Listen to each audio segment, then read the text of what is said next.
Hi friends, this is Tina Malik. Welcome to stairs to success. आज हम जो टॉपिक पढ़ने वाले हैं वो है ग्रोथ एंड डेवलपमेंट, यानी कि वृद्धि एवं विकास के बारे में हम इस चैप्टर में आज डिस्कस करेंगे.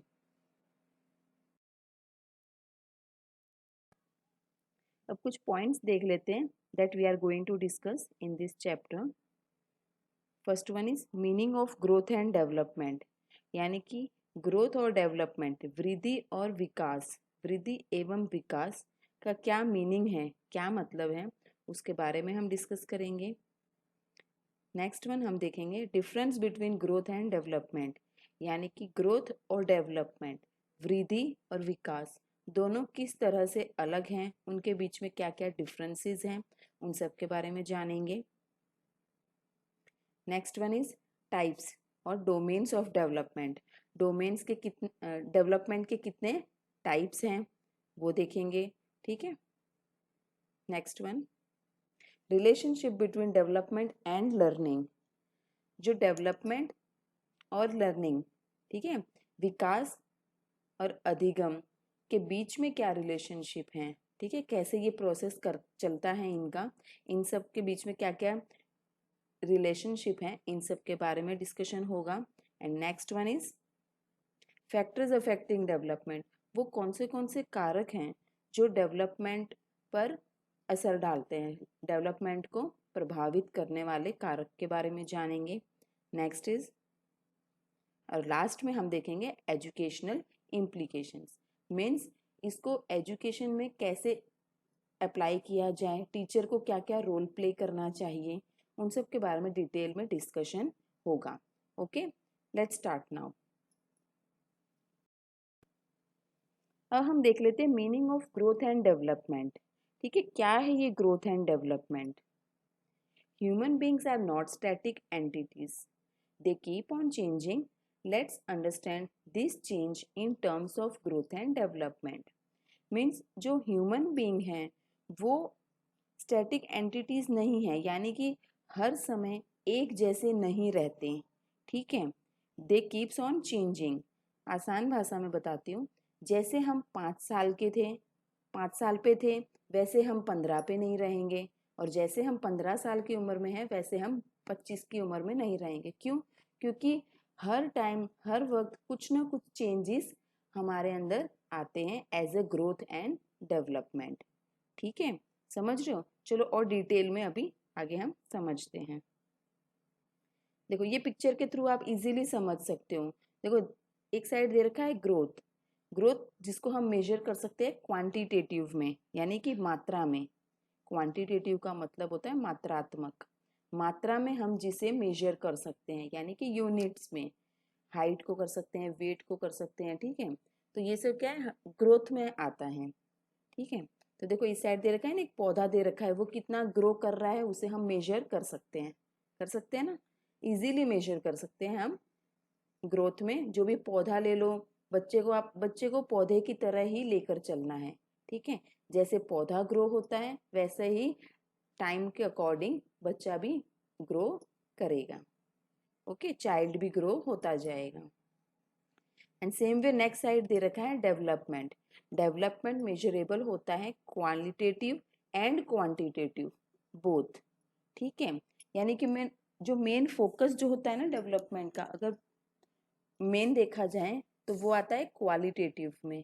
ठीक है, गुणात्मक, कितना कैसी क्वालिटी है वो हर एक एस्पेक्ट में बताएगा. ठीक है, हर एक एस्पेक्ट में डेवलपमेंट क्वालिटेटिव होता है, वो हर एक एस्पेक्ट में बताएगा कितनी कितनी कैसी कैसी क्वालिटी है, वो मेजरेबल है. ओके, हर एक एस्पेक्ट्स में. ओके, अगर एस्पेक्ट्स देखे जाएं तो फिजिकल एस्पेक्ट्स में cognitive, language, emotional, social, moral, बहुत सारे एस्पेक्ट्स में हम मेजर कर सकते हैं डेवलपमेंट को. ओके, सेम वे ग्रोथ को देखा जाए तो ग्रोथ ओनली फिजिकल एस्पेक्ट्स, यानी कि जो दिख रहा है, जो हमें दिखेगा उसे ही मेजर होगा, और वो किस में होगा, क्वांटिटेटिव में, यानी कि मात्रात्मक, मात्रा में हम उसको बता सकते हैं, यूनिट्स में. ओके, चलो आगे और डिस्कशन कर लूँगी, मैं बहुत डिटेल में समझा दूँगी, कंसेप्ट बिल्कुल क्लियर हो जाएगा, आप आगे कभी कंफ्यूज नहीं होंगे ग्रोथ और डेवलपमेंट को लेकर। ओके, ये कंसेप्ट इतना डीपली, इतना इजी कर दूंगी ना मैं, इतना डीपली समझाऊंगी कि आप कभी नहीं भूलोगे। एग्जाम में अगर ग्रोथ और डेवलपमेंट से रिलेटेड कहीं से भी कोई भी माइनर क्वेश्चन भी आ गया ना, आप इजीली सॉल्व कर सकोगे। ओके, चलो नेक्स्ट देख लेते हैं। Now what is meaning of growth. अब हमारा टॉपिक क्या है, ग्रोथ एंड डेवलपमेंट। ओके, तो पहले हम अच्छे से डिटेल में ग्रोथ के बारे में समझेंगे। ठीक है, ये बहुत ही इंपॉर्टेंट चैप्टर है, ऐसा कोई एग्जाम नहीं है जिसमें इससे रिलेटेड क्वेश्चंस ना आए हो। ठीक है, बहुत ही इंपॉर्टेंट चैप्टर है ये, ग्रोथ एंड डेवलपमेंट बहुत ही इंपॉर्टेंट है, इसे आप इंपॉर्टेंट मार्क कर लीजिए। एंड एक भी पॉइंट मैं नहीं छोड़ूंगी डिस्कशन में।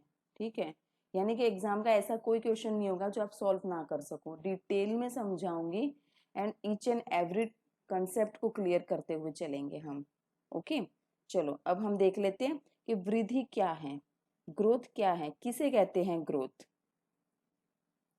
अब देखो, जैसे कि डेवलपमेंट जो होता है ना, विकास, डेवलपमेंट बहुत ही मेजर कंसेप्ट है, मेजर ही टर्म है, बहुत बड़ा टर्म है। क्या, डेवलपमेंट, विकास। डेवलपमेंट के अंदर एक छोटा सा पार्ट आता है, छोटा सा टर्म कह दो आप, वो होता है ग्रोथ। ठीक है, ओके, अब और समझाती हूँ। जैसे कि देखो, ये रहा, जैसे आप पिक्चर में देख सकते हो ना, डेवलपमेंट का बहुत बड़ा सर्कल है।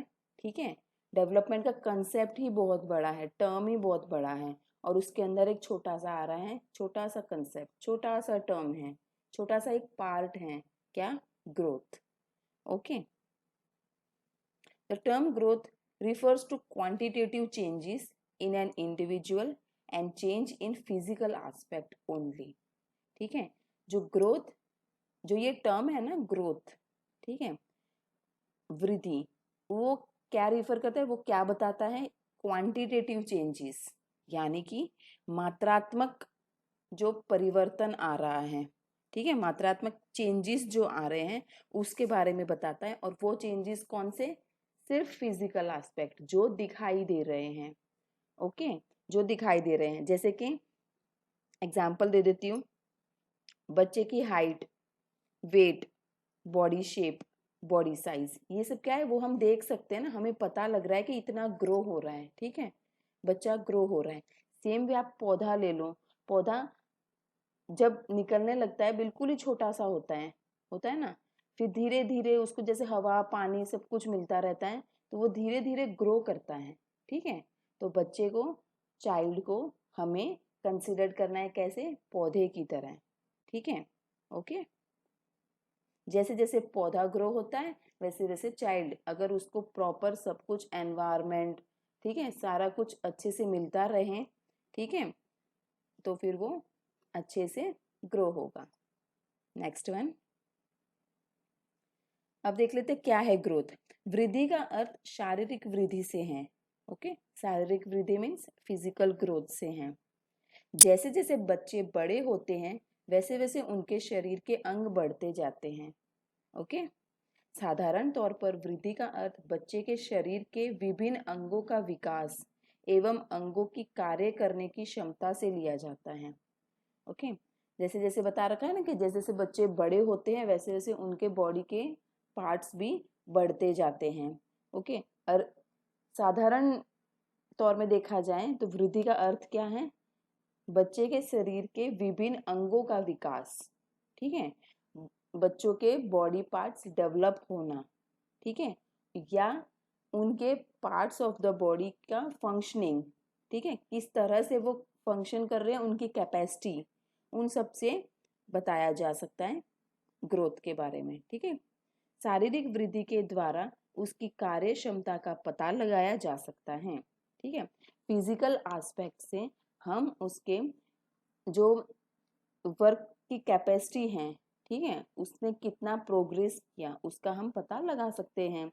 वृद्धि बच्चे के व्यवहार को भी किसी न किसी रूप में प्रभावित करती है। ठीक है, अब जो ग्रोथ है वो बच्चे के बिहेवियर को कहीं ना कहीं किसी ना किसी रूप में इफेक्ट डालती है, इन्फ्लुएंस करती है, प्रभावित करती है। आई होप कि समझ में आ रहा है ना आपको। ईच एंड एवरी लाइन को मैं डिटेल में समझा रही हूँ। ये कंसेप्ट इतना क्लियर हो जाएगा ना कि आप कभी नहीं भूलोगे। ग्रोथ और डेवलपमेंट के टॉपिक से रिलेटेड कुछ भी आ जाए, कोई कहीं से कुछ भी एग्जामिनर डाल दे, आप कभी नहीं भूलोगे। ठीक है, ये चैप्टर इतना बड़ा है ना कि इसको हम ईच एंड एवरी पॉइंट भी डिस्कस करेंगे ना तो सेशन भी बहुत लंबा हो जाएगा। तो इसको पार्ट्स में डिवाइड करके मैं आपको समझाऊंगी, बट कंसेप्ट जरूर क्लियर करूंगी। Okay, next one. अब देखो ये पिक्चर में आप देख सकते हो बच्चे की हाइट मेजर हो रही है ना, तो ये क्या है, फिजिकल एस्पेक्ट है जो दिख रहा है ना, कि उसने कितना कितना उसका डेवलपमेंट हुआ है, कितनी उसकी हाइट ग्रो हुई है। ठीक है, तो वही है, ग्रोथ में हम यही बता सकते हैं कि बच्चे की height, weight, body shape, body size, इन सबको हम मेजर कर सकते हैं, किसमें, क्वांटिटेटिव में। ठीक है, मात्रात्मक में। ओके, मात्रा में, यूनिट्स में बता सकते हैं ना हम कि बच्चे का इतना किलोग्राम वजन हुआ है, इतनी उसकी ईच में हाइट है, ये वो। ठीक है, यानी कि हम एग्जैक्टली बता सकते हैं, ये ग्रोथ होता है।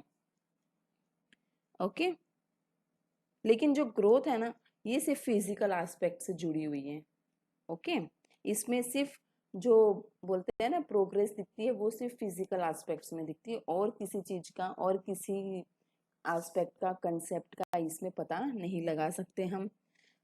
बट ये भी है कि ये जो ग्रोथ है ना ये मैच्योरिटी लेवल तक ही होती है, उसके बाद में रुक जाती है, यानी कि कुछ समय बाद ये स्टॉप हो जाती है ना। अब ऐसा तो है नहीं कि आप 30 साल की उम्र तक भी आपकी हाइट बढ़ती जा रही है, नहीं, ये कुछ टाइम तक ही रहती है। मैच्योरिटी लेवल, जब तक आप मैच्योर होते हो ना उस स्टेज तक ही हाइट, यानी कुछ एस्पेक्ट्स नहीं बढ़ते हैं, कुछ बढ़ते हैं। जैसे कि वेट है, वेट तो आपका लाइफ लॉन्ग जैसे भी आप करोगे वो बढ़ेगा घटेगा, इंक्रीज होगा डिक्रीज होगा, बट कुछ एस्पेक्ट में ये मैच्योरिटी लेवल पर ग्रोथ रुक जाती है। ठीक है, कुछ एस्पेक्ट्स में। ओके, वो परिवर्तन जिसे मापा जा सके यूनिट में, इसलिए इसे मात्रात्मक कहते हैं।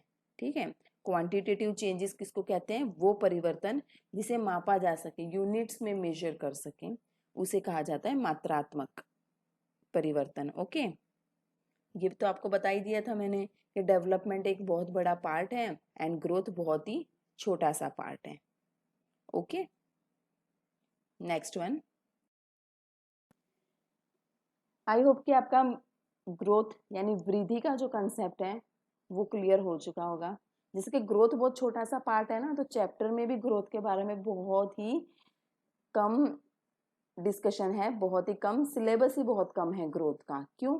क्योंकि वो बहुत ही छोटा सा पार्ट है, उसमें बस पता चल जाता है कि वो फिजिकल एस्पेक्ट का ही पार्ट प्रोग्रेस बताता है एंड बस इतना सा ही है इसमें ग्रोथ का। तो जो डिटेल में जो ब्रीफ डिस्कशन है ना, डिटेल डिस्कशन जो है चैप्टर में, सिलेबस में, वो है डेवलपमेंट, विकास। ठीक है, विकास के बारे में हम पढ़ेंगे कि डेवलपमेंट क्या है। Development refers to systematic changes which leads an individual from dependency to autonomy throughout his lifetime, that is, going from womb to tomb. Okay. Development क्या है? डेवलपमेंट एक ऐसा सिस्टमैटिक मतलब सिस्टम वाइज चलने वाला, ओके, सीक्वेंस में चलने वाला। ठीक है, वो चेंज, सिस्टमैटिक परिवर्तन, सिस्टमैटिक चेंज, ठीक है, which leads an individual from dependency to autonomy. ठीक है, जो एक प्रत्येक इंसान को डिपेंडेंसी से ऑटोनॉमी तक लेकर जाता है थ्रू आउट हिज लाइफ, वो होता है डेवलपमेंट। अब डिपेंडेंसी क्या, निर्भरता, निर्भरता से स्वायत्तता की ओर ले जाता है। यानी कि स्टार्टिंग में हम डिपेंडेंट होते हैं, छोटा सा बेबी होता है ना वो डिपेंडेंट होता है, क्यों? क्योंकि वो इतनी अच्छी तरह से ग्रो नहीं हो पाया है, डेवलप नहीं हो पाया है कि वो अपने काम खुद से करे, तो वो डिपेंडेंट हो जाता है अपने पेरेंट्स पे। ओके, समझ रहे हो?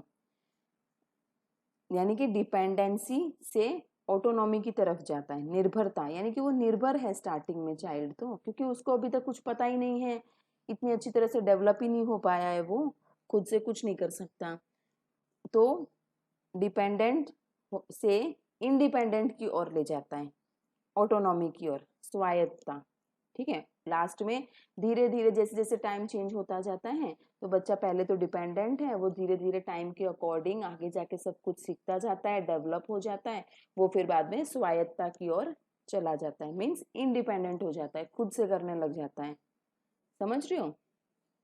अब जैसे कि देखो, अपने सबको पता है, as we all know that, परिवर्तन जीवन का नियम है, चेंजेस।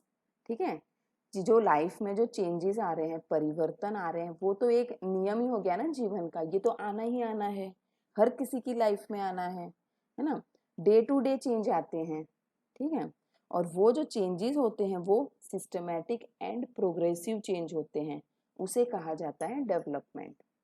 सिंपल भाषा में बता दिया मैंने इसका डेफिनेशन, सिंपल भाषा में मैंने ये बता दिया कि डेवलपमेंट क्या है, विकास क्या है, वो है सिस्टमैटिक एंड प्रोग्रेसिव चेंज।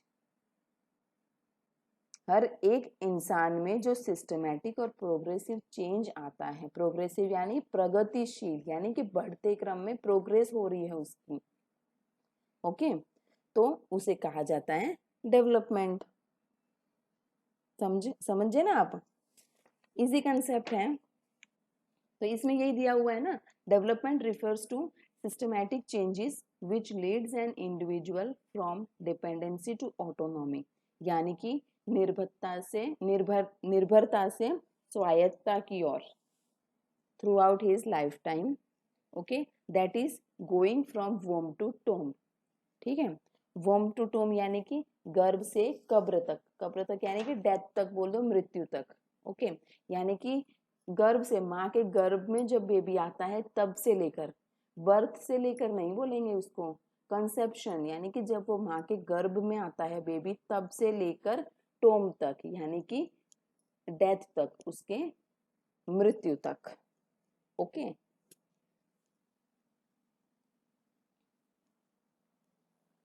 अब नेक्स्ट देख लेते हैं।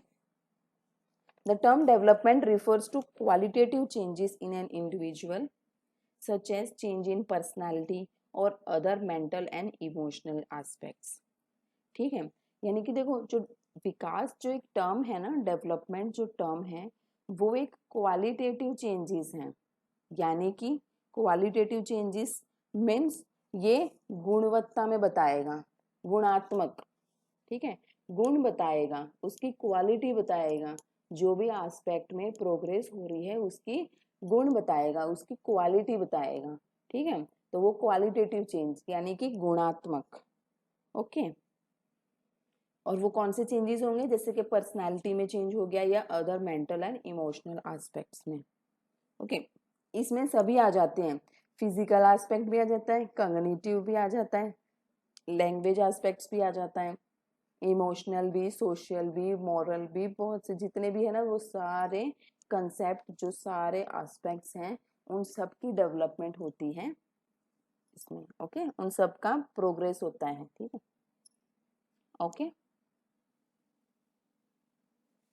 And as we all know that systematic and progressive changes development, ये मैंने अभी आपको बताया था, ये बिल्कुल ही सिंपल भाषा में, सरल भाषा में बताया है मैंने कि डेवलपमेंट क्या है। डेवलपमेंट एक सिस्टमैटिक और प्रोग्रेसिव चेंज है, जो सिस्टम में चलने वाला और प्रगतिशील परिवर्तन जो आता है, ठीक है, प्रत्येक इंसान में, इंडिविजुअल में, उसे डेवलपमेंट कहेंगे। ओके, अब और देख लेते हैं कि डेवलपमेंट क्या है। Development is a pattern of changes. ठीक है, अब इसमें कुछ पैटर्न ऑफ चेंजेस आएंगे, किस तरह के, जो 3 पार्ट्स में डिवाइडेड है। First one is progressive change, यानी कि प्रगतिशील परिवर्तन, प्रोग्रेसिव चेंज आएंगे। Second one is orderly sequence, means के क्रम में चलेगा वो, ओके, बीच में कोई भी स्टेज स्किप नहीं कर सकते। हर एक इंसान के लिए, चाहे वो इंडिया का चाइल्ड हो, चाहे अमेरिका का हो, चाहे कहीं का भी, कोई सी भी फॉरेन कंट्री का कहीं का भी हो, उन सबके लिए सीक्वेंस सेम है। बीच में स्टेजेस को स्किप नहीं कर सकते हैं, है ना। तो ये ऑर्डर में चलेगा। And last one is predictable, means कुछ अनुमान लगा सकते हैं। ओके, अनुमान भी लगा सकते हैं। जैसे बोलते हैं कोई लोग अंदाजा लगा लेते हैं स्टार्टिंग में, जैसे बेबी का बॉर्न होता है तो कुछ लोग अंदाजा लगा लेते हैं कि ये तो भैया ऐसे बनेगा, आगे जाके ऐसे होगा, ये होगा, यानी प्रिडिक्ट कर लेते हैं लोग। अब वो किस हद तक सही है नहीं है वो बाद की बात है, ठीक है। अब जैसे बच्चा स्कूल जाने लग जाएगा तो जैसे फिजिक्स में या किसी भी कंसेप्ट में वो बहुत ज़्यादा इंटेलिजेंट है, तो सब लोग बोल देते हैं कि ये तो ये बनेगा, ये बनेगा, ठीक है। तो या तो ये साइंटिस्ट बन जाएगा या ये डॉक्टर बन जाएगा, वो बन जाएगा। ये लोग क्या कर रहे हैं, प्रिडिक्ट कर रहे हैं ना, है ना। ये कोई श्योरिटी नहीं है कि यही होगा, ये लोग सिर्फ अंदाजा लगा रहे हैं, अनुमान लगा रहे हैं, प्रिडिक्ट कर रहे हैं, ठीक है। तो ये डेवलपमेंट के ही पार्ट हैं, ठीक है, पैटर्न है। Development is a pattern of changes, एक पैटर्न है चेंजेस का, जिसमें प्रोग्रेसिव चेंज आ जाता है, ऑर्डरली सीक्वेंस में आएगा एंड प्रेडिक्टेबल होगा, ठीक है। प्रगतिशील परिवर्तन आएगा, ऑर्डरली सीक्वेंस में चलेगा, क्रम में चलेगा, ठीक है। हम कोई स्टेज कुछ भी स्किप नहीं कर सकते, ठीक है। एंड प्रेडिक्टेबल होगा, अनुमान लगा सकते हैं। ओके, आई होप कि समझ में आ रहा है। बहुत ही डिटेल में डिस्कशन कर रही हूँ और बहुत ही स्लो भी चल रही हूँ मैं, ताकि कंसेप्ट क्लियर होना चाहिए। Okay, now next one. अब देखो, जो डेवलपमेंट है ना, जो बहुत, मैंने स्टार्टिंग में भी बोला था, डेवलपमेंट एक बहुत ही बड़ा टर्म है, बहुत ही बड़ा कंसेप्ट है, ठीक है। तो उसके अंदर हमने स्टार्टिंग में तो देख लिया था, ग्रोथ एक छोटा सा पार्ट है, एक छोटा सा टर्म है, लेकिन उसके साथ साथ मैचुरेशन, मैचुरेशन भी है, जो एक साथ में छोटा सा टर्म है, डेवलपमेंट के अंदर ही आ जाता है, ठीक है। चलो देखते हैं आगे नेक्स्ट क्या है। Now what is maturation, maturation भी मैं बता देती हूँ, परिपक्वता। ओके, परिपक्वता क्या है। Maturation is a physical, intellectual और इमोशनल प्रोसेस ऑफ डेवलपमेंट, ठीक है। अब डेवलपमेंट तो हर एक एस्पेक्ट में हो रही है, ठीक है। तो उसमें से जो हमारे फिजिकल, इंटेलेक्चुअल, इमोशनल, ये जितने भी कंसेप्ट है ना, वो किसके अंडर आते हैं, मेच्योरिटी। अगर बच्चा मेच्योर है, मेच्योरिटी स्टेज उस पे आ गया है, या उसने मेच्योरिटी स्टेज क्लियर कर लिया है, आगे निकल गया है, मेच्योरिटी लेवल तक वो पहुंच गया है, तो ही उसकी डेवलपमेंट प्रॉपर हो पाएगी, है ना। तो मेच्योरेशन में क्या होता है, ये फिजिकल, इंटेलेक्चुअल एंड इमोशनल, ये तीनों ही कंसेप्ट को समाहित करता है, मीन्स इन तीनों ही कंसेप्ट को ये साथ लेकर चलता है। अगर ये तीनों कंसेप्ट इसके प्रॉपर है तो प्रोसेस ऑफ डेवलपमेंट इजीली हो जाएगी। Okay, and maturation is highly related to heredity, ठीक है। ये हेरिडिटी से रिलेटेड है, ओके, हेरिडिटी से रिलेटेड है ये, मैच्योरिटी जो है वो हेरिडिटी से जुड़ी हुई है। Maturation sets limits to development, बच्चा मैच्योरिटी लेवल तक आ जाता है तो फिर वही है, उसके डेवलपमेंट में वो मैच्योरेशन जो है ना, वो एक लिमिट सेट कर देता है कि इतना एस्पेक्ट है, इतना कंसेप्ट है, इसमें डेवलपमेंट होनी है। ओके, आई होप कि समझ में आ रहा है। तो डिटेल में इससे स्लो तो चल नहीं सकते। अब मैं बहुत ही एक एक लाइन आपको हिंदी में, इंग्लिश में, डिटेल में, नॉर्मल लैंग्वेज में भी समझा रही हूँ, बस आपको समझ में आ जाना चाहिए कि डेवलपमेंट है क्या। Okay, next one. चलो अब हम देख लेते हैं। देखो, एक मैं पहले ये और बता देती हूँ, जो मेच्योरिटी मैंने बताया था ना, अब उसमें एक छोटा सा एग्जाम्पल दे देती हूँ मैं आपको कि मेच्योरिटी में क्या है। आप 2 साल के बच्चे को डेवलपमेंट नहीं सिखा सकते हैं। क्यों नहीं सिखा सकते, क्योंकि अभी तक वो मेच्योर नहीं हुआ है ना, उसको समझ में ही नहीं आएगा। ओके, तो ये बोलते हैं ना, एज के अकॉर्डिंग चलता है। 2 साल का बच्चा मेच्योर नहीं होगा, नहीं होगा ना, क्यों? क्योंकि वो सीक्वेंस में चलेगा, उसकी जब वो प्रॉपर एज आ जाएगी तब उसका मैच्योरिटी लेवल भी आ जाएगा, तो वो इजीली समझ पाएगा ना कंसेप्ट को। ओके, तो मैच्योरिटी जो है डेवलपमेंट का एक छोटा सा पार्ट है और मैच्योरिटी हेरिडिटी से जुड़ी हुई है। ओके, चलो अब नेक्स्ट हम देख लेते हैं difference between growth and development.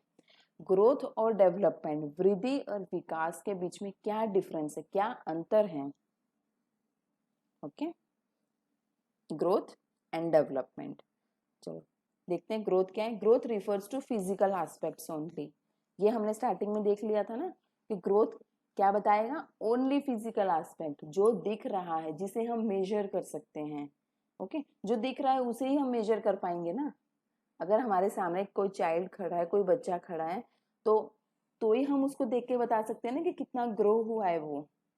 उसका फिजिकल अपीयरेंस देख के बताएंगे ना, उसकी हाइट कितनी बड़ी है, उसका बॉडी शेप कैसा है, साइज कैसा है, ठीक है। देन उसका वेट मेजर करके बताएंगे, मतलब हमको दिख रहा है वही हम उसको मेजर कर सकेंगे ग्रोथ में। Now next one is development. Development में क्या है? डेवलपमेंट, विकास में क्या है? वो refers to all aspects such as physical, cognitive, language, emotional, social, etc. यानी कि डेवलपमेंट वो सभी एस्पेक्ट्स के बारे में बताएगा, सभी एस्पेक्ट्स को हम मेजर कर सकते हैं, चाहे वो फिजिकली हो, cognitive, language, emotional, social etcetera, जो भी है, जितने भी हैं उन सभी को वो मेजर कर सकते हैं डेवलपमेंट में। ओके, ना ग्रोथ इज क्वांटिटेटिव, मीन्स मात्रात्मक है, हम यूनिट में मेजर कर सकते हैं। And development is qualitative in nature, ठीक है, गुणात्मक, उसका हम गुण बता सकते हैं, क्वालिटी बता सकते हैं कि हाँ कितना है, ठीक है, कितना इम्प्रूवमेंट हुआ है, कितना बाकी है, कितना होना चाहिए, ये हम गुण में बता सकते हैं, कैसी क्वालिटी है, ठीक है, ये हम बता सकते हैं। ना growth stops at certain period of time. जैसे मैंने पहले भी आपको बताया था, जब हम ग्रोथ का टॉपिक पढ़ रहे थे, मैंने बताया था कि ग्रोथ जो है वो मैच्योरिटी लेवल तक आकर रुक जाती है, रुक जाती है ना। सेम है, ग्रोथ कुछ पीरियड तक आकर स्टॉप हो जाती है। And development continues till death, development चलता ही जाता है डेथ तक, टिल डेथ तक। ओके, जबकि आपकी डेथ नहीं हो जाती तब तक आप में कुछ ना कुछ डेवलपमेंट होता ही रहता है, कुछ ना कुछ, इतने सारे एस्पेक्ट्स है, किसी ना किसी एस्पेक्ट्स में आपका डेवलपमेंट तो होता ही रहता है लाइफ टाइम तक, यानी कि टिल डेथ।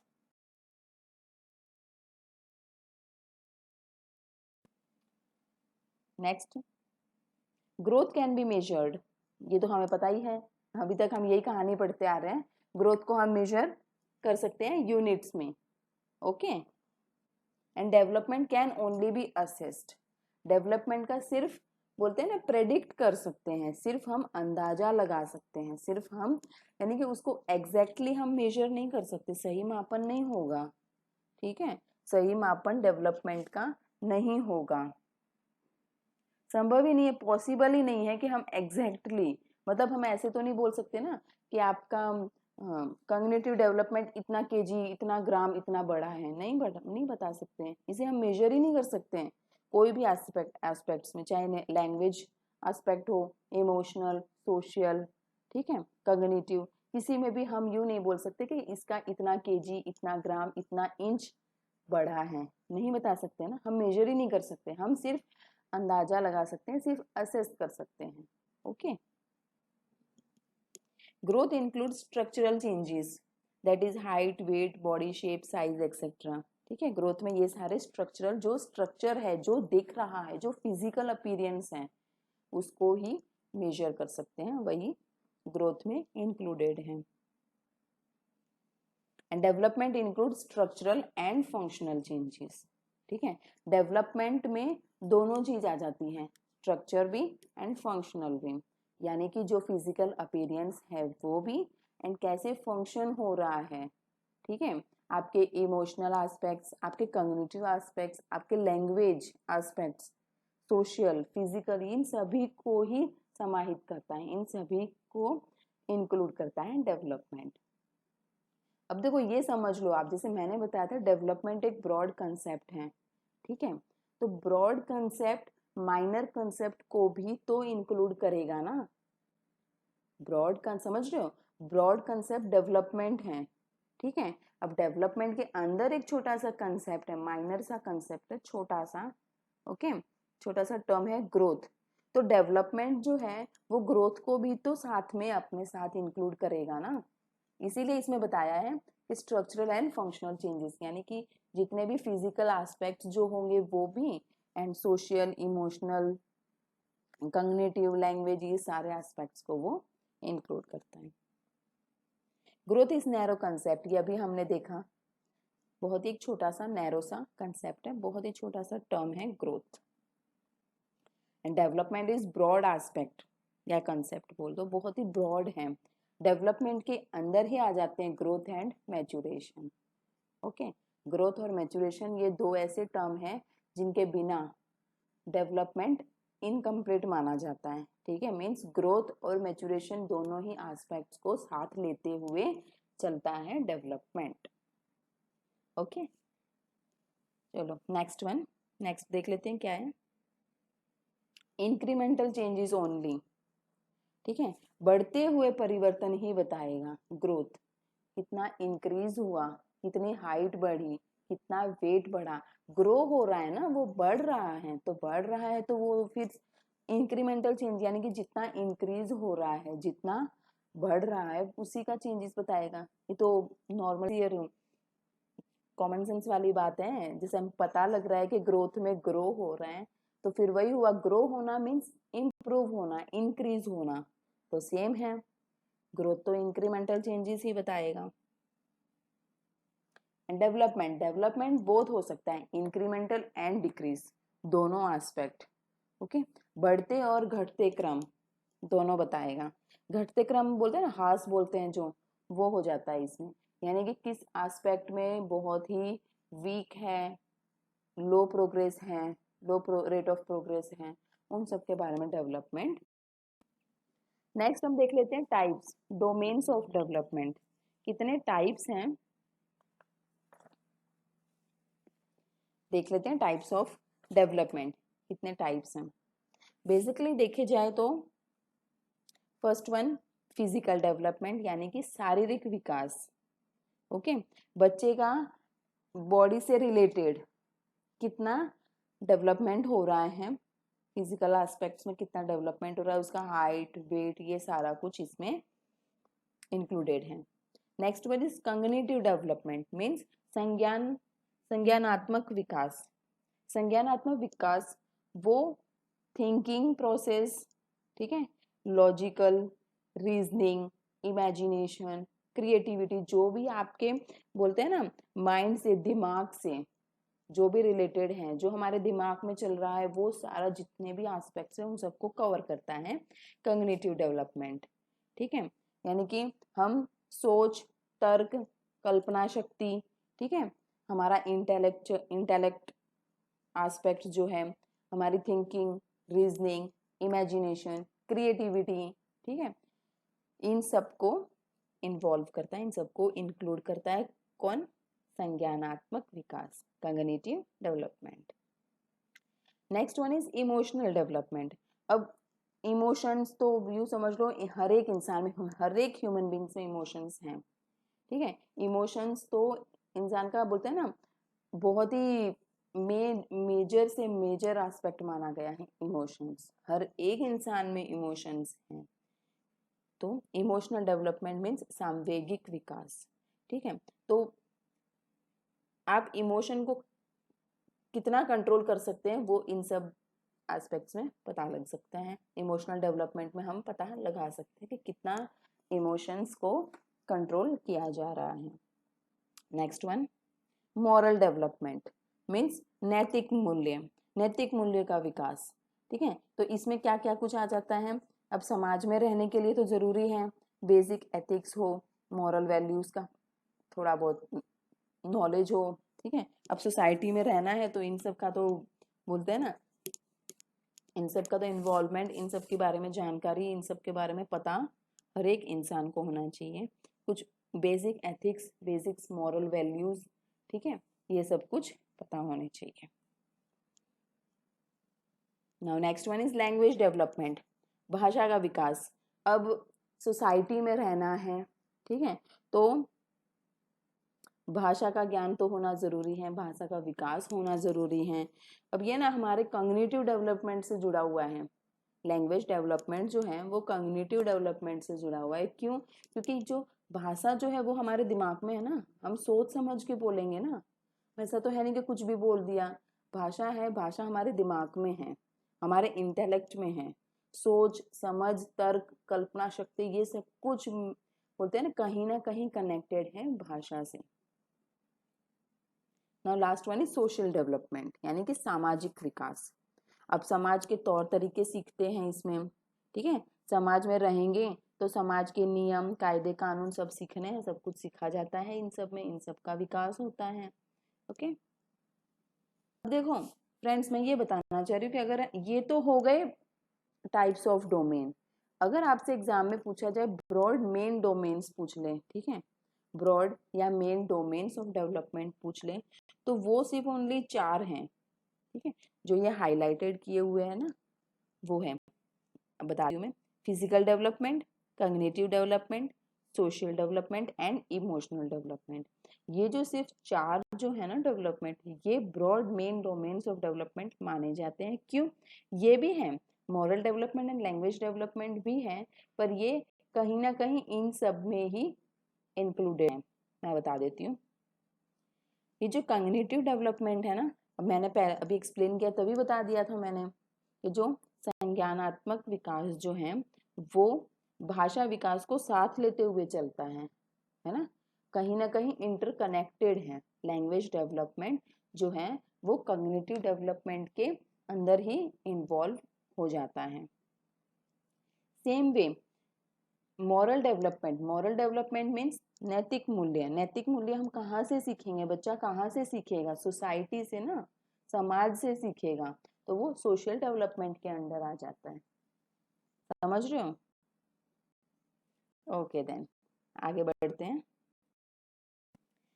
चलो अभी हम देख लेते हैं फिजिकल डेवलपमेंट। अभी देखो, और जो एस्पेक्ट्स हमने जो अभी पढ़े ना, और जो टाइप्स हमने पढ़े, उनके बारे में तो आगे चैप्टर में हम डिस्कशन करेंगे, लेकिन जो फिजिकल डेवलपमेंट का है वो इसी टॉपिक का पार्ट है, तो इसको हम इसी सेशन में क्लियर कर लेते हैं। इसी सेशन में हम इसको समझ लेते हैं कि फिजिकल डेवलपमेंट क्या है। Okay, physical development, children's ability to use and control their bodies. Okay, children की, बच्चे की वो क्षमता, कौन सी? अपने बॉडी को यूज में लेना एंड कंट्रोल करना। ओके, बच्चा अब चलने सीखेगा तो वो अपने बॉडी को कंट्रोल करेगा ना। अब सबसे पहले जब बच्चे का बॉर्न होता है तो वो धीरे धीरे गर्दन संभालने लगता है, ठीक है, तो ये क्या कर रहा है? बॉडी के पार्ट को कंट्रोल कर रहा है, ठीक है। ओके, कोई खिलौना उसके आगे रखा है तो वो उसका हाथ ऐसे बढ़ाएगा, पकड़ने की कोशिश करेगा, ठीक है, तो वो क्या कर रहा है? अपने बॉडी पार्ट का यूज कर रहा है। ओके, अब इसमें हम देखा जाए तो मोटर डेवलपमेंट, ठीक है, मोटर डेवलपमेंट एक एस्पेक्ट है, इसको मैं बता देती हूँ क्या कहते हैं। गत्यात्मक विकास, ठीक है, गत्यात्मक विकास होता है फिजिकल डेवलपमेंट के अंडर, ठीक है। फिजिकल डेवलपमेंट के अंदर एक पार्ट है मोटर डेवलपमेंट, जिसको कहते हैं गत्यात्मक विकास। ओके, इसके 2 पार्ट्स आ जाते हैं। First one is gross motor development, जिसे हम कहते हैं स्थूल गतिक विकास। Okay, and second one is fine motor development, यानी कि सूक्ष्म गतिक विकास। ओके, अब देख लेते हैं किसे क्या कहते हैं। ग्रॉस मोटर डेवलपमेंट यानी कि स्थूल गतिक विकास जो है वो क्या होता है? Which involves the development of large muscles in the child's body. बच्चे की लार्ज मसल्स जो हैं, ठीक है, उनको डेवलप करता है, उनको इन्वॉल्व करता है, कह दो ग्रॉस मोटर डेवलपमेंट में उसको इन्वॉल्व करेगा। लार्ज मसल्स, बच्चे की लार्ज मसल्स का यूज होता है, ऐसे समझ लो आप। These muscles allow us to sit, stand, walk, run and among other activities. ये जो मसल्स हैं ये क्या करती है, ये सिट, स्टैंड, वॉक, रन, इन सब में जो बोलते हैं बड़ी मसल्स का यूज हो रहा है। समझ रहे हो आप? नेक्स्ट वन, अब देख लेते हैं फाइन मोटर डेवलपमेंट क्या है। सूक्ष्म गतिक क्या होता है?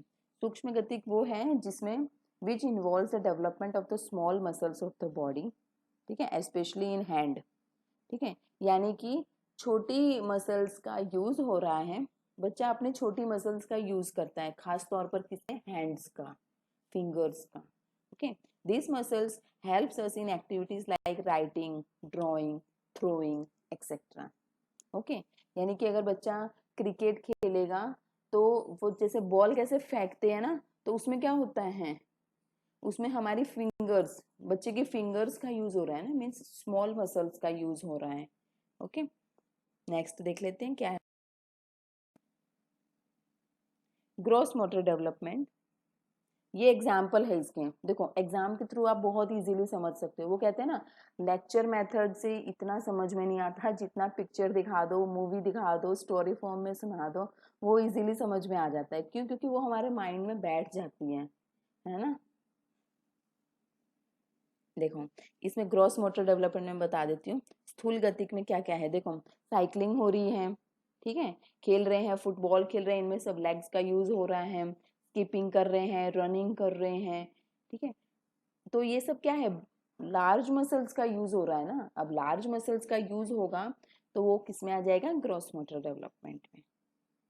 Same way fine motor development का एग्जाम्पल देख लेते हैं। ये रहा देखो, जिसमें फिंगर पेंटिंग हो गया, पजल्स लगाने हो गए, प्ले डॉग हो गया, वीडियो गेम्स हो गए जिसमें हम फिंगर थंब का यूज कर लेते हैं, है ना। बिल्डिंग ब्लॉक्स हैं, ट्रेसिंग शेप्स हैं, यानी कि पेंसिल से ट्रेस कर रहे हैं ना शेप, जैसे छोटे बच्चे को, बिल्कुल छोटे बच्चे जो होते हैं ना, प्ले वगैरह में एलकेजी यूकेजी में जाते हैं, इन सब में बच्चों को ट्रेस करना सिखाते हैं। स्टार्टिंग की जो क्लास होती है ना, प्ले बोल दो या फिर नर्सरी बोल दो, उसमें ट्रेसिंग शेप्स आते हैं। तो उसमें क्या बच्चे की पकड़ बनती है, पेंसिल कैसे पकड़ी जाती है वो उनको पता लगता है, ओके। नेक्स्ट कलरिंग हो गया, ओके, कलरिंग वगैरह कर रहे हैं तो वो उसमें क्या फिंगर्स का यूज हो रहा है। ये हमारी स्मॉल मसल्स का, बच्चे स्मॉल मसल्स का यूज कर रहे हैं। Last one is popping bubbles in plastic wrap. वो आते हैं ना कुछ, जैसे कि अगर आपने कैलकुलेटर बाय किया है तो उसके बॉक्स में अंदर आ जाते हैं प्लास्टिक रैप, बबल्स आते हैं उसमें, ठीक है, पॉपिंग बबल, जिसको ऐसे बच्चे फोड़ते हैं, छोटे छोटे बबल्स होते हैं, वो दिखाए, वो उसमें भी फिंगर्स का यूज ही हो रहा है बच्चे का, ओके। आई होप कि आपको ये कंसेप्ट क्लियर हो गया। इससे ग्रॉस मोटर और फाइन मोटर से रिलेटेड बहुत से क्वेश्चंस एग्जाम्स में आते हैं, बहुत से, बहुत कम ऐसे एग्जाम हो गए जिसमें ना पूछे, लेकिन मोस्टली सभी एग्जाम्स में आ ही जाते हैं, ओके। तो वही है, आपका एग्जाम्पल के थ्रू अगर आपका क्लियर हो जाएगा ना कंसेप्ट, तो आप कभी मार नहीं खाओगे, कभी आपका आंसर गलत नहीं होगा, इसकी श्योरिटी है। चलो नेक्स्ट देख लेते हैं क्या है, relationship between development and learning. Development और लर्निंग के क्या क्या रिलेशनशिप हैं देख लेते हैं। विकास और अधिगम के बीच में क्या रिलेशनशिप है। Learning is the development that comes from efforts and practice. Learning, अधिगम जो है वो एक ऐसा डेवलपमेंट है जो एफर्ट्स और प्रैक्टिस के थ्रू होता है, ठीक है। एफर्ट्स तो करने पड़ेंगे, मेहनत करनी पड़ेगी, प्रैक्टिस करो, जितनी प्रैक्टिस हो सके उतनी करो, उसी से क्या होगा, लर्निंग डेवलप होगी आपकी। Interaction of maturation and learning is important for development. अब डेवलपमेंट हो रही है तो उसमें मैच्योरेशन एंड लर्निंग, परिपक्वता और अधिगम, इन दोनों का इंटरेक्शन, इन दोनों का मेल, इन दोनों का जोड़ होना बहुत जरूरी है, इन दोनों का इंटरेक्शन होना बहुत जरूरी है, तो ही डेवलपमेंट प्रॉपर हो पाएगी। नेक्स्ट देख लेते हैं, development takes place in all aspects. ये तो अभी तक की कहानी हम पढ़ते ही आ रहे हैं अभी तक हमने ये सेशन में यही डिस्कस किया है कि डेवलपमेंट क्या है, ठीक है, क्या है, कौन से एस्पेक्ट्स में, ईच एंड एवरी एस्पेक्ट्स में डेवलपमेंट काम करता है, प्रोसेस करता है। And maturation sets limit to development. Maturation क्या करता है, डेवलपमेंट में कुछ लिमिट सेट कर देता है, okay. Therefore, maturation and learning work together to promote the development of an individual. ठीक है, इसीलिए ऐसा कहा गया है कि जो परिपक्वता और अधिगम ये दोनों साथ मिलकर काम करते हैं ताकि प्रत्येक इंडिविजुअल, हर एक इंसान, ईच एंड एवरी चाइल्ड की डेवलपमेंट हो सके। देखो कितनी सरल, कितनी इजी लैंग्वेज में मैंने डिफाइन कर दिया है। चलो, सपोर्ट करते रहा करो, लाइक करो, शेयर करो। अब जो भी फ्रेंड्स एग्जाम की प्रिपरेशन कर रहे हैं ना, उन तक पहुंचाओ कि इस चैनल पे ऐसे तैयारी होती है, इतना ब्रीफ, इतना डिटेल डिस्कशन होता है, उनको बताओ। अब एग्जाम आएगी ना तो एकदम से आ जाएगी, प्रिपरेशन का टाइम नहीं मिलेगा। तो अभी इनफ टाइम है, स्टडी कर लो, डिटेल में समझ लो कंसेप्ट को। एक बार समझ लोगे कभी नहीं भूलोगे। तो लाइक शेयर करते रहो, मोटिवेशन मिलता है मुझे आगे वीडियोस बनाने का, आगे लेसन्स प्रिपेयर करने का। ठीक है, तो मुझे सपोर्ट करो, मुझे मोटिवेट करो, लाइक शेयर सब्सक्राइब खूब करो। लाइक कर दोगे ना सेशन के, बहुत बढ़िया सेशन था मैम, तो मुझे मोटिवेशन मिलेगा कि चलो ये वाला सेशन अच्छा लगा तो नेक्स्ट में मैं और अच्छे से मेहनत करूंगी, और अच्छे से तैयारी करके आऊंगी, और अच्छे से एक्सप्लेन करूंगी। बेनिफिट तो आपका ही हो रहा है ना, आपको एग्जाम क्लियर करना है, आपका बेनिफिट हो रहा है। मैं तो बस एक जरिया हूँ, आपको समझा सकती हूँ। तो लाइक शेयर करो, फ्रेंड्स के पास शेयर कर दो, बता दो कि देखो ये चैनल ज्वाइन कर, इसमें बहुत अच्छे से तैयारी हो रही है। समझे? ओके देन, चलो ये तो मजाक की बात थी, बट करते रहा करो, मोटिवेशन मिलता है। लाइक शेयर करो, सब्सक्राइब करो। नेक्स्ट देख, now what are the factors affecting growth and development, यानी कि विकास और वृद्धि को प्रभावित करने वाले कौन से कारक हो सकते हैं, उसे और हम देख लेते हैं डिटेल में। इंटरनल फैक्टर्स, एक तो है इंटरनल फैक्टर्स। ओके, कौन से हो सकते हैं इंटरनल फैक्टर्स? हेरिडिटी फैक्टर है, नेक्स्ट है बायोलॉजिकल फैक्टर, ठीक है, third one intelligence factor, and last one is emotional factor. Last one नहीं है, इसके बाद एक और है सोशल नेचर। ओके, अब इंटरनल फैक्टर, इसको समझते हैं। इंटरनल फैक्टर है क्या? आपके अंदर है, बाहर नहीं दिख रहा है, वो इंटरनल है। ठीक है, जो ग्रोथ और डेवलपमेंट में रुकावट कर रहा है, कारक बन रहा है, ठीक है, प्रभावित कर रहा है आपके ग्रोथ एंड डेवलपमेंट में, यानी बच्चे के ग्रोथ और डेवलपमेंट को प्रभावित कर रहा है, वो होते हैं इंटरनल फैक्टर्स। कुछ होते हैं इंटरनल फैक्टर्स, जैसे कि हेरिडिटी फैक्टर, ठीक है, यानी कि जो बोलते हैं ना अनुवांशिकता, ठीक है, वो वाले फैक्टर्स। इसमें कुछ भी हो सकती है, हेल्थ से रिलेटेड हो सकता है, ठीक है, कोई डिजीज वगैरह कुछ भी, यानी हेरिडिटी से है, जो आपके पेरेंट्स से चलती आ रही है, heredity. Okay, next is biological factor. कुछ इसके भी एस्पेक्ट्स होते हैं जो बेबी को, चाइल्ड को, यानी कि एवरी इंडिविजुअल को कहीं ना कहीं इफेक्ट डालते हैं। इंटेलिजेंस फैक्टर, उसके इंटेलिजेंस की जो पावर होती है वो कहीं ना कहीं वीक हो जाती है, तो वो भी अफेक्ट करती है। इमोशनल फैक्टर होते हैं कुछ, वो भी काफी हद तक इफेक्ट डालते हैं ग्रोथ एंड डेवलपमेंट पे। एंड सोशल नेचर, यानी कि समाज से जो है, कहीं से कुछ सुन लिया, किसी ने कुछ कह दिया, तो वो हमारे मन में बैठ जाता है, अंदर बैठ जाता है, किसी से शेयर नहीं कर पाते हैं, अंदर ही अंदर बच्चा घुटता रहता है, तो वो ग्रोथ एंड डेवलपमेंट में रुकावट पैदा करता है। ओके, नेक्स्ट कुछ है अब एक्सटर्नल फैक्टर्स। ठीक है, एक्सटर्नल मीन्स जो बाहरी कारक बोल देते हैं हम, जो बाहर है, जो दिख रहे हैं। ओके, यानी कि environment in the form of mother. इसमें एक्सटर्नल में भी दो पार्ट हैं, एक तो वो एनवायरमेंट जो माँ के गर्भ में बच्चे को मिल रहा है। ओके, देख लेते हैं। Physical mental health of mother during pregnancy.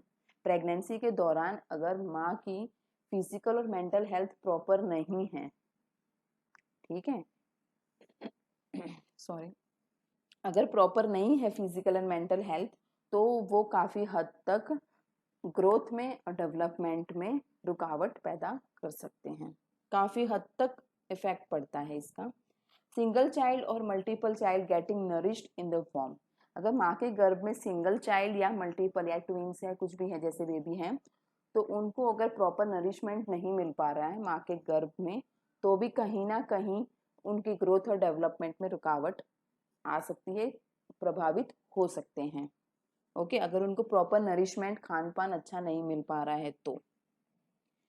Next one is quality and quantity of nourishment. जो नरिशमेंट न्यूट्रिशन जो है वो उसकी क्वालिटी और क्वांटिटी प्रॉपर नहीं है। मीन्स प्रेगनेंसी के टाइम मदर अच्छी क्वालिटी के न्यूट्रिशंस या प्रॉपर क्वांटिटी में न्यूट्रिशन नहीं ले रही है तो वो कहीं ना कहीं बेबी पे भी इफेक्ट डालते हैं। And last one is any damage और accident to the warm in the mother, to the body in the warm, sorry, any damage और accident to the body in the warm. ठीक है, माँ के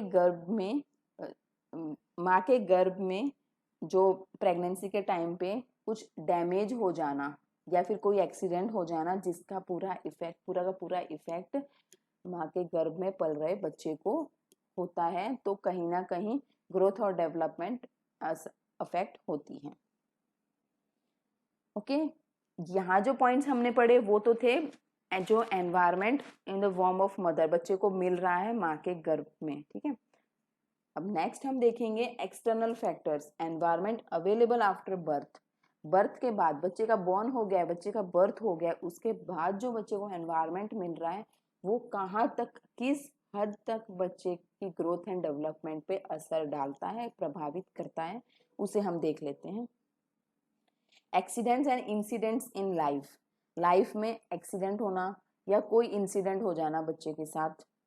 ठीक है, quality of physical environment, medical care and nourishment, यानी कि जो फिजिकल एनवायरमेंट, मेडिकल केयर और नरिशमेंट की क्वालिटी में कहीं ना कहीं कमी आ जाना।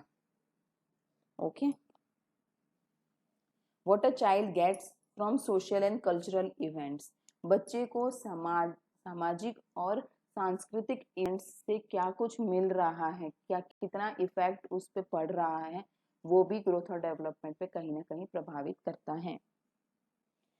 एंड एजुकेशन, फैमिली बैकग्राउंड, ठीक है, ये सब कुछ भी इफेक्ट डालते हैं। बच्चे का फैमिली बैकग्राउंड कैसा है, एजुकेशन कैसा मिल रहा है, न्यूट्रिशन कैसा मिल रहा है, सोसाइटी कैसी है, इकोनॉमिक बैकग्राउंड कैसा है, इन सभी पे काफी हद तक इफेक्ट होता है। ठीक है, ये तो फैक्टर्स थे, ये तो कारक थे जो ग्रोथ और डेवलपमेंट को प्रभावित करते हैं। Okay, next one. अब कुछ एजुकेशन इम्प्लीकेशंस हैं कि एजुकेशन में क्या कुछ इम्प्रूवमेंट करनी होगी, टीचर को कौन से रोल प्ले करने होंगे ताकि ग्रोथ एंड डेवलपमेंट बच्चे की प्रॉपर हो सके। हाउ टू टैकल चाइल्ड, पता होना चाहिए पेरेंट्स को, टीचर को कि बच्चे को टैकल कैसे करना है, बच्चे के अंदर जो परिवर्तन के बारे में पता होना चाहिए, बच्चे की विशेषताएं, उनकी टेंडेंसी, उनका मूड, उनके स्टेजेस के बारे में टीचर को या पेरेंट्स को, ठीक है, पता होना चाहिए, उनके बारे में पता होना चाहिए कि बच्चे में इस तरह का चेंज आ रहा है तो क्यों आ रहा है, रीजन पता होने चाहिए ना, बच्चे को टैकल करना है, बच्चे का क्या क्या कैरेक्टरिस्टिक्स है उन सब के बारे में डिटेल में पता होना चाहिए। बच्चे के अंदर कुछ भी हल्का सा चेंज अगर आ रहा है तो वो क्यों आ रहा है, बच्चा कौन सी स्टेज में है जो इस तरह से रिएक्ट कर रहा है बच्चा। ठीक है, चाइल्ड के बारे में हर एक each and every concept, each and every aspect के बारे में पता होना चाहिए। ठीक है, उसकी कैरेक्टरिस्टिक्स, उसकी टेंडेंसी, मूड चेंजेस कितने आ रहे हैं, स्टेजेस के बारे में सब कुछ मालूम होना चाहिए, टीचर एंड पेरेंट्स बोथ।